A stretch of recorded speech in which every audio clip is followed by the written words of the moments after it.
afternoon, good evening, good night. This is another episode of Vet Sequence. This is the next part of my story. Before I get into my story, there are two crucial things that I did not mention, and it was on purpose. The first is I was diagnosed with ADD when I was in fourth grade and was prescribed Ritalin and Adderall. So I took that from fourth grade all the way to 12. Give you a little a little recap on what ADD is if you don't know. By Google's definition, attention deficit disorder is a neurological disorder that causes a range of behavioral problems such as difficulty attending to instruction, focusing on schoolwork, keeping up with assignments, following instructions, completing tasks, and social interactions. So that kind of just describes all Addie have down to the T. And the other part is music. Music has been a gigantic part of my life. Ever since I was little, it started because there's a home video of me in a diaper and my dad sitting on the couch with me and my brother dancing, and he's playing Inner Sandman on his guitar. And I didn't know then like what it did for me, but it gave me that love for music. I saw my dad love it the way he did and how he played it and stuff. So throughout this whole episode, I will be referencing artists and stuff and songs that have touched me throughout my life. Um, No yeah, homo. no homo, no homo. I think my love for music came when I realized it drowned out the world. I couldn't hear anything but the music, especially Pink Floyd. That's what I grew up with, and that's how I found out. Especially when you get on a vinyl record with a professional surround sound system, you can't hear shit. Oh yeah.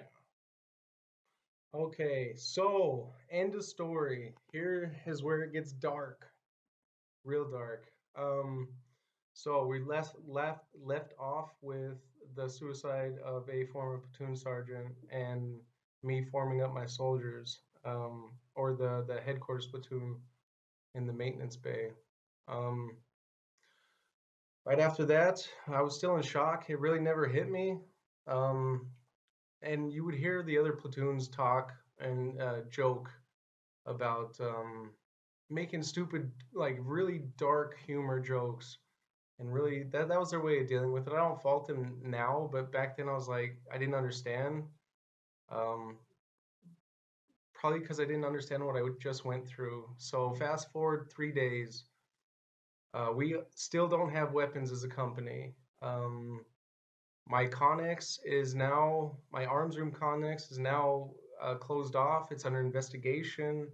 CID is investigating not only me, but my soldier that are in the fucking, that was in the Connex when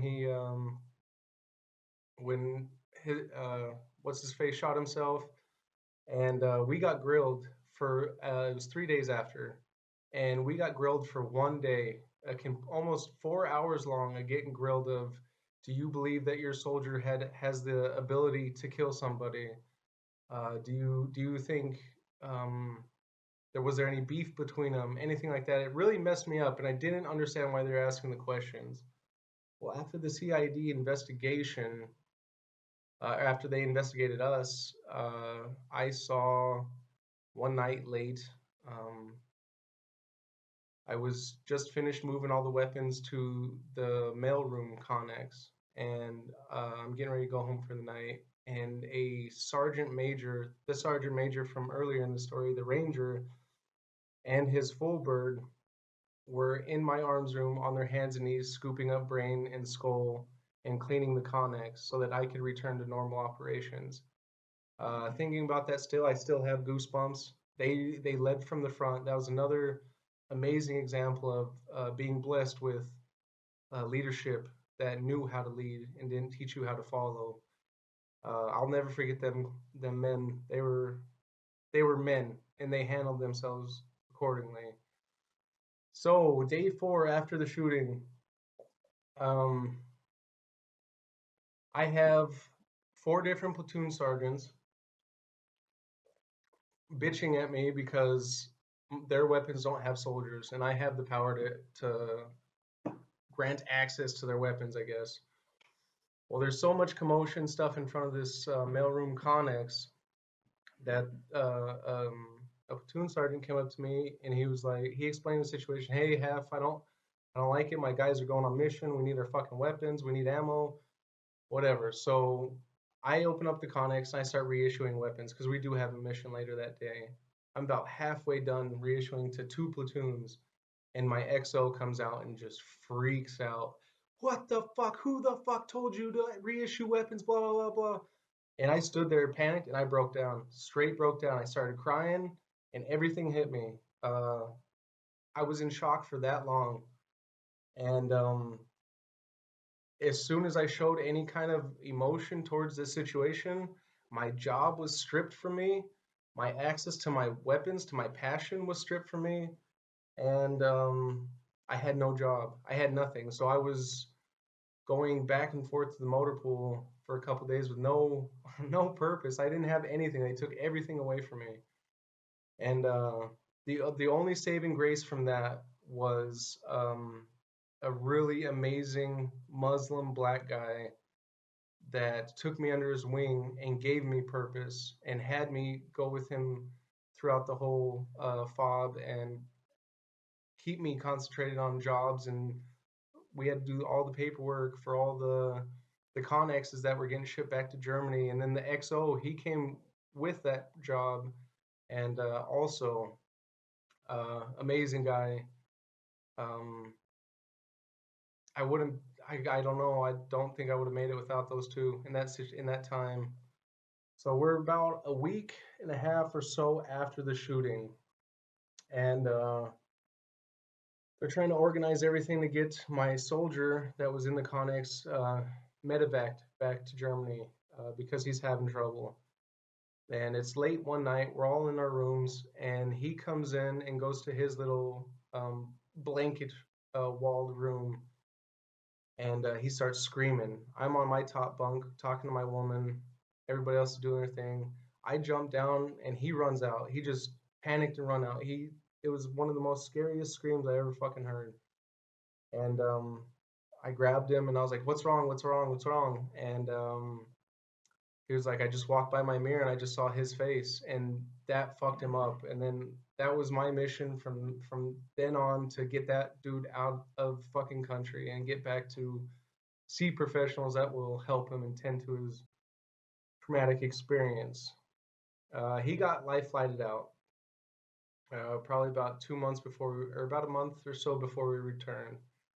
The rest of the deployment was easy, except for I was down a soldier, so packing up a whole arms room operation and accountability and going through serial numbers and bubble wrap and all that, it took a really long time.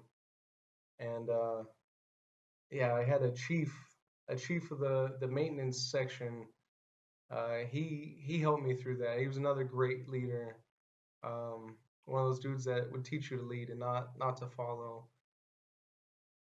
And okay. So we got everything packed. We're on our way. And oh, okay. So I get back to Germany. Um, we do the in processing. We got to go through a bunch of stupid classes and check the box that we got the information. Blah blah blah blah. They would give us these bullshit classes on this is who you need to go talk to if you're experiencing mental problems, stuff like that. You know, stuff I didn't really take account of. Like it went in my brain, but it just didn't stay because I was like, yeah, what the fuck ever. I just want to see my family. And everybody else gets put on leave except me because I am the armor and I have to wait for the main body of weapons to return and to verify and everything like that. So the first outing is when me and Hendrix get into it, and I beat the shit out of him and bounce his head off the concrete a couple times. Then Just I like a get bouncy arrested. ball. It's just a bouncy ball, you know. The head. That's all it is. I got arrested and taken in for beating up my soldier. uh, Now, this happens about a week before I get to go on leave for my month-long leave after deployment, and they're trying to keep me from going because I'm getting an Article 15. Article 15 is pretty much a punishment or a Abmahnung in German. It's a slap on the wrist. You know, I didn't get anything, no rank taken away, no money, no time, but I did have extra duty, which is just mopping buildings after closing hours, close of business. Um, and they told me they were going to restrict me for my leave, and I sat in the commander's office. I was like, I'll kill myself. I will fucking kill myself if I don't go see my family. Um, and then they went on. They did the right thing. They did the army thing and sent me to the psych ward. Sent me to get a piss test. And if I pass the piss test, then I get to go on leave. You know why? Because you're crazy. I was fucking crazy. I was really crazy. Um, before I went on leave, I sat down. Okay, so back up. When you have a situation like we did in Afghanistan, or you have people die, they tend to usually change chain of command out really fast so that problems don't stay in build. So my XO was changed. My first sergeant commander, the first sergeant commander that were pieces of shit, changed. Caveat on the first sergeant. This dude was such a fucking desk jockey his whole career that he would get up in front of formation after this dude fucking shot himself and he would give us football stats. Like, what the fuck? Like, I don't give a fuck about football right now. I can't even fucking focus on my job, my passion, my weapons. I can't, it's you're a piece of shit. That's all there is to it. Anyways, um so I go sit in front of this new XO. This XO, me and him got this new lieutenant. We were really close. He was prior service, 4 years. You know who I'm talking about. Little tiny white dude from Oklahoma. Uh, that's the one who could have made or broke my trial. Like if he wouldn't have signed, I wouldn't have gone to trial. Well, then you're not the only dude that he fucked over. But again, it's sharp, so pressure's on. Do you get the promotion or not? The heat is on. Anyways, this dude, we'll just refer to, you don't have to bleep this, Cole, I sat in front of him before I went on leave and I broke down crying. I said, I need help. I don't know what to do with myself. I can't sleep. I'm not myself. My wife is realizing that I'm not who I am anymore. I wake up screaming. I'm fucking having bad dreams. My temper is 0 to 100 in the fucking drop of a dime. So I'm in his office just crying. I need help. I'm begging for fucking help. And I left his office. And that was like 2 or 3 days before leave, and nothing came of it. Nothing. Nothing at all. Um, and I know he was probably going through his own shit because he was the first one into the Connex and took his multicam blouse off and wrapped it around the dude's head. So he was dealing with his own shit, but still, you have a soldier in front of you that is he's confessing his mental problems and his mental stability, and he didn't do anything. He didn't raise a hand. Do I blame the rest of this, what's to come, on him? In part, but it was mostly my fault. So, me and my wife, now wife, I had a wedding in between there, in between leave. All my best men are there. I have a bunch of mechanics. Uh, I got a couple of soldier or a couple NCOs, really good ones that helped me. They came. Red was there uh, with his yeah, and And I was in prison. and you were in prison at this time. So wedding, breaking down in front of the LT, and then leave. Yeah. Well, they tried to put me in 9 Charlie, which is like suicide watch. If I wouldn't have passed piss test, but I'm smart. I passed.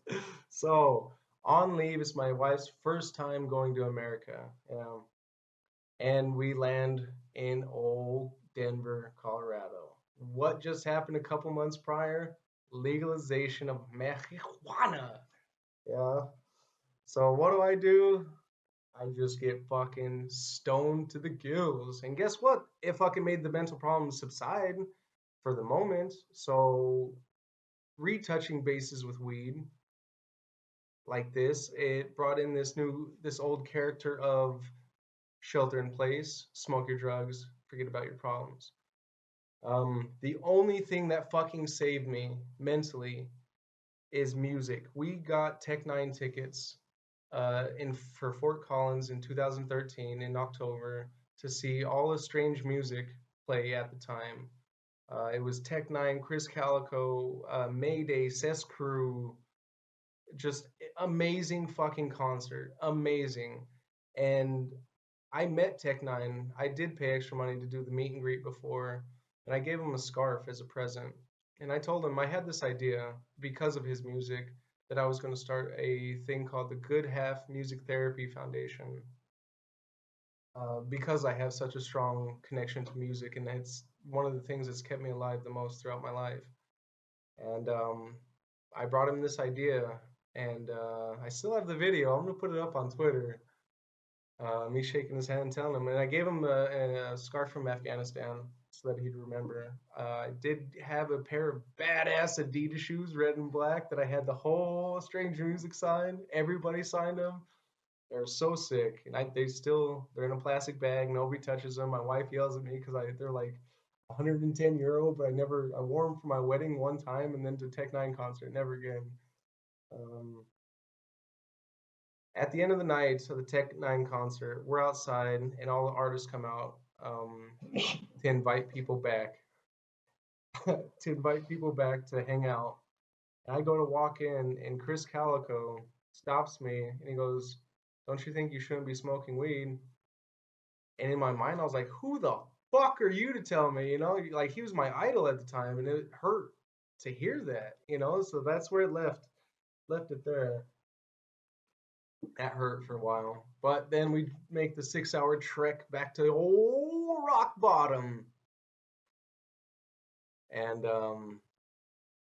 we get home, and I am just spiraling. I'm going downhill. My parents tell me that one of my best friends from high school pretty much broke into my house and threatened my parents because one of our childhood friends died and he couldn't handle his shit. So I get there, they tell me this, and I go into fucking psychotic rampage. I grab the biggest knife I can find. I fucking drive to his house. I hold it to him. I will fucking kill you if you fucking threaten my family ever again. I was so serious. I wanted to fucking kill somebody. So what was his reasoning for coming over? He was drunk. He's a fucking alcoholic. That's what it was. He was an alcoholic. And one of our friends that we grew up with and went through high school with died in a oil filled accident. I don't know how something fell on him or some shit. He wasn't a good person. I'll just say that. Like the dude that died, he wasn't a good person. He's an angry kid. He always picked on people. Not a good fucking person. Whatever. He was still a friend, and he couldn't handle it. And yeah, so I didn't handle that situation at all. I was in murderous rampage. I would fucking kill anybody at that point. So now we are back to the old raise up land. No, no, I don't wanna. Why? I Okay, freaking so as hate soon it. as I get back from leave, they put me on extra duty. I'm working throughout the day, still in the arms room, still access to weapons, still access to fucking live ammunition in this psychotic rage that I'm in. The only thing holding me together is weed at this point. I don't give a fuck anymore. I'm rolling joints before work. I'm taking them in through the gate. There's drug dogs outside sometimes. I don't give a fuck, dude. I'm just smoking my weed on my break. I go across the street, puff down, go back in and start cleaning weapons or whatever the fuck I had to do. But I would be lying if I said that I never had the idea of grabbing a M249 with a fully loaded nutsack and going off on the chain of command for how they handled the situation. I fantasize about it a lot, a lot. I still do. I don't anymore, but it was in front of me. It was there. I mean, will I do it? No, but after how they handled the entire situation with just coming in, oh, yeah, he killed himself, and then the entire situation like year after that, it just I still fantasize about Yeah, and it's understandable. But Man, I had the opportunity to. I could have. I could have loaded that fucking 249 and just went fucking heyday. Um, but thankfully I didn't. Um, so continuing with extra duty, I'm mopping buildings at night. I'm still a corporal. I didn't get bussed down, so I still have a little bit of. They have a little bit of respect for me. Well, now comes the kicker with the whole suicide and the whole. This is where the connection with Masons comes into play. In our SGLI, Soldier Group Life Insurance, um, there's a stipulation in there, or not stipulation, there's a thing in there that says if you kill yourself, your family doesn't get 400 or $450,000. Well, guess what? He was ruled death by hostile fire, and his fucking family got the goddamn money. Which is good, but at that time, and knowing this fucking society and how fucking scummy it was, and knowing the army, how it's black and white, that you do what you're fucking told, or you get fucked up, or you suffer consequences. And then seeing that whole ideology that I thought I had for the army shatter in front of my eyes as soon as they told me that his family got the money. So now there's no trust for no one in this company because they're all connected somehow. And at this point, too, the new command is in. They're fully in, um, and we get a National Guard fucking hua first sergeant that was sent to us to weed out people. Him and this captain, this new captain, a piece of shit, Huckabee. Yeah, I remember him. So I'm on extra duty. I continue just keep spiraling down. I find Percocets, I buy them, I fucking start taking it. Anything to numb myself and to stay in this reality. Um, this is when Tech Nine really influenced my life. He has an album called KOD, King of Darkness, and that is his darkest moment in his life. And he helped me deal with my darkest moment through his lyrics. Um, I would be on staff duty. It's 24-hour duty where you sit in front of a fucking desk and you see who comes and goes throughout company buildings or barracks buildings and stuff like that.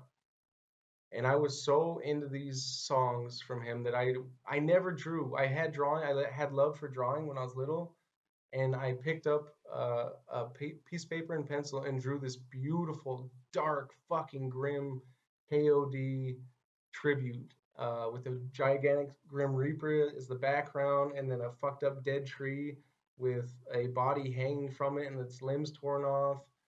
And the other side was something else gory. I can't remember, but that's where I was. Percocet, weed, uh, death. That's all I could fucking focus on. And at this point, um, my parent or my mom and my brother. This is the wedding. Backup. Got married in August. Uh, my mom is scared of me. My brother's scared of me. There was this instance where I freaked out. I blacked out of anger. I don't know what I said. I don't know what I did. I knew I raised my hand to my wife, and I was ashamed of that because I was raised not to ever put your hands on women ever. And that's when I first knew that there was a problem. And the only thing that saved me around that time frame is we did a group trip of shrooms, and that showed me that there was still love out there. It was one of them shroom trips where you can go outside and stand in a garden and just stare at flowers for hours, like, oh, just fucking loving it, dude. 5 hour trip. It was beautiful. Um, but that helped a lot with the darkness, keeping it at bay. Uh, with Tech Nine came all of his artists, Prozac, Ritz, Ses Crew, anybody that he's collaborated with.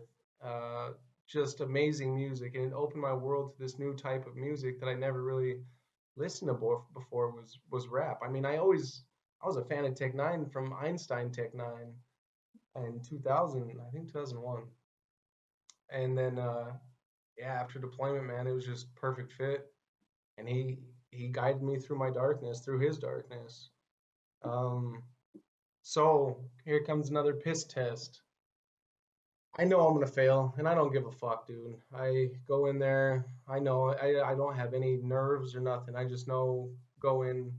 I go in knowing I'm gonna fail. So I pop pot for weed and perk, and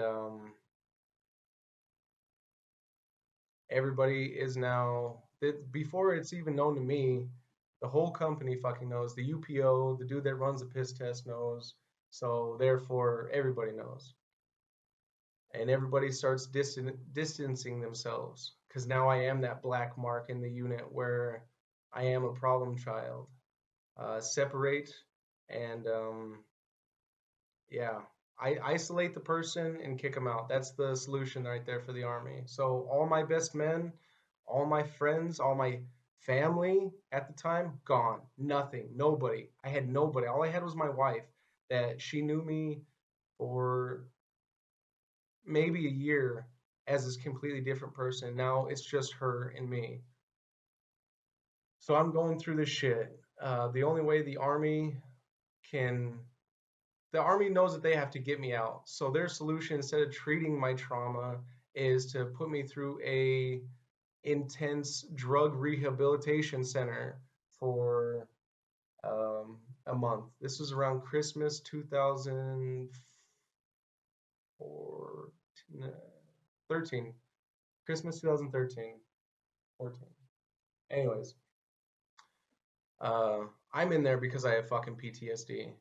And I all these other guys that are in there are fucking severe alcoholics. Severe alcoholics. Like alcoholism to the point where every morning these people are waking up with shakes or throwing up or can barely function because they're having withdrawals that bad. Yeah. And I get mashed up with my counselor, another amazing fucking person that saved my life, Darius. Um, he took that conspiracy theory mindset that I had with the whole Masons and broke it right then and there. Because he was a black man and he was integrated. He was prior service. He was a warrant officer. And before that, he was enlisted. Amazing drug counselor, addiction counselor, stuff like that. He knew I didn't have a fucking problem with addiction. I might have, but the main problem was PTSD at that point. And we would go in there every day. We had group therapy, then we'd do individual sessions, and we'd do like arts and crafts, and we were locked down. If anybody knows the launch tool, they know Nine Charlie. Well, this is Nine Charlie adjacent. I will say it's intense therapy, but still, yeah. Um, Back up for a sec. When I get back and they first take me to launch stool, when I told them I was going to kill myself, they push pills on me, mood stabilizers. So I started taking them, not knowing, I've never had to deal with this shit. So I start taking them, and I'm a completely different person for a week, and then I stop. I didn't use them anymore. That's when I started doing drugs. Um, Jump forward. Um, or was I?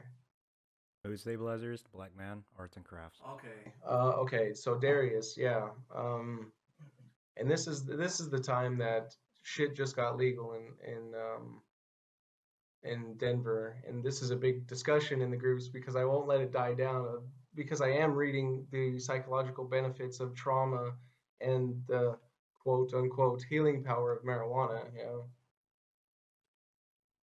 So I go through this whole thing, and he sets me off straight. Don't fuck up and just get out. Just get out of the fucking army and start your life. So that was the plan.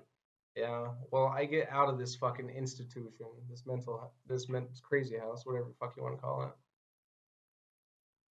And I get my title stripped from me. I am now a PV2. Everything I've worked for is gone. I have no friends. I am now just a chemical guy with a chemical room. And with that, I weaseled my way out of all the PT I could.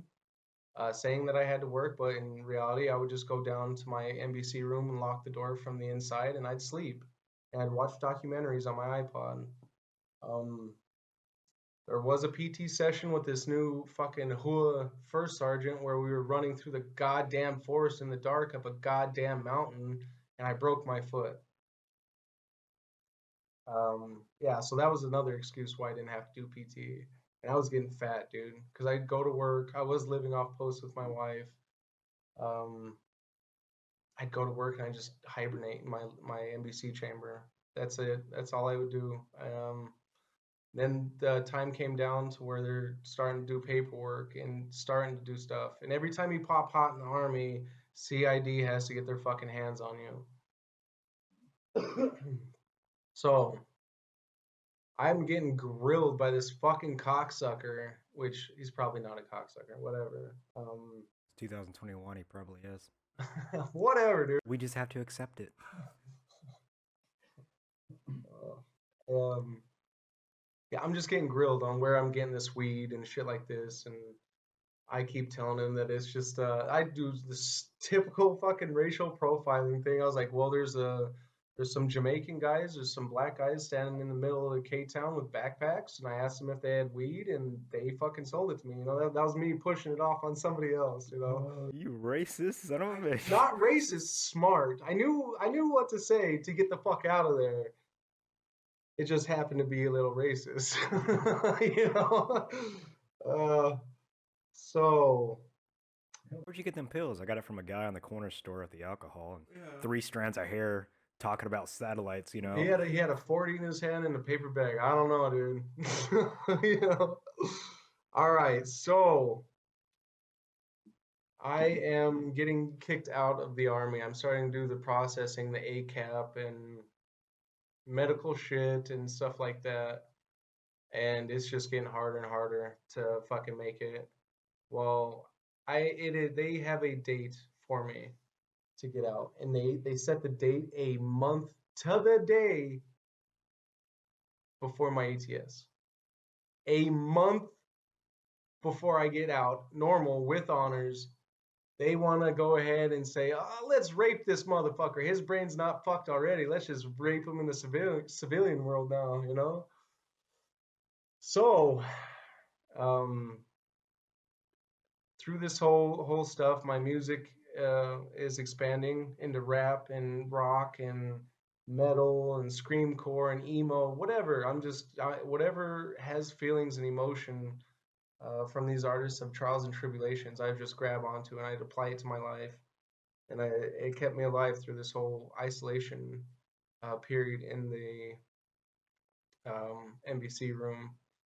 Uh, Now, when they start the actual paperwork to kick me out, they're using psyops on me, psychological operations. They're fucking with my brain intentionally to get me out faster. They keep telling me, okay, back up. When you get out, there's a couple different levels you can get out on. Honorable, which comes with full benefits, and then you get general under honorable conditions, other than honorable, and then dishonorable. Yeah. They were trying to get me out for other than honorable. That's what they told me. So at this point I don't fucking care. I'm signing every fucking piece of paper that gets pushed at me. I just want to get the fuck out. You know, I'm increasingly growing worse and worse and worse. Um so now I am out of the army a month before my ATS. With getting out of the army means we have to give up the apartment that we were in. So we find a apartment deep in the country, um, for just away from people, you know. So me and my wife are now on our own, and I get a little puppy. We rescued him from Bulgaria. He was a street dog. We got him at 4 months or 6 months old. And he was probably the saving grace of my life at this point because I had nobody. I had no family, no nothing, no. In my mind at this time, I had nobody. And I say no family because of the way I perceived the situation.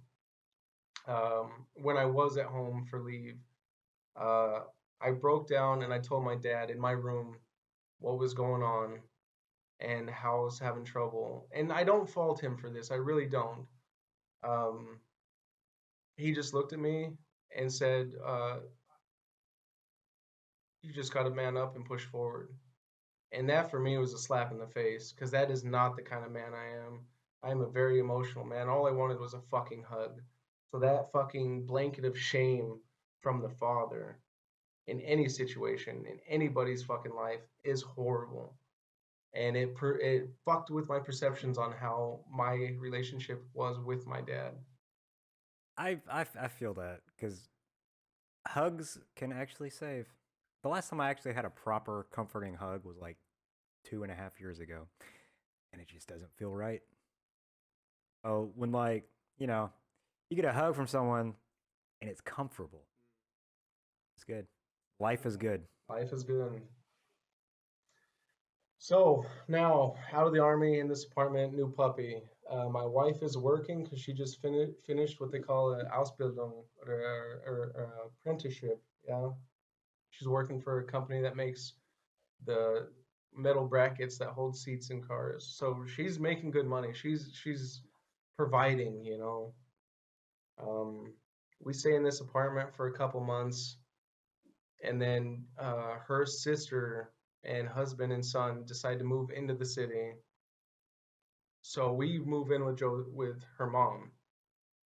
Now I have an extreme cat allergy, extreme, and I move into a house that has 8 cats.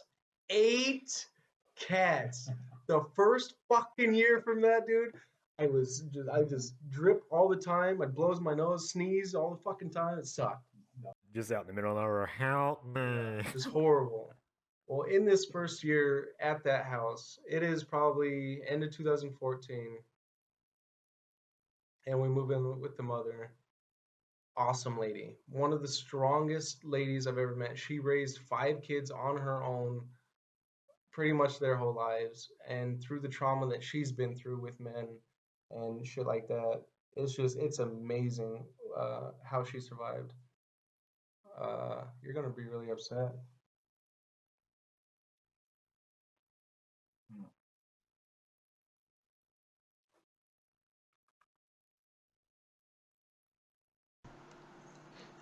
You want to take a break real quick? Yeah.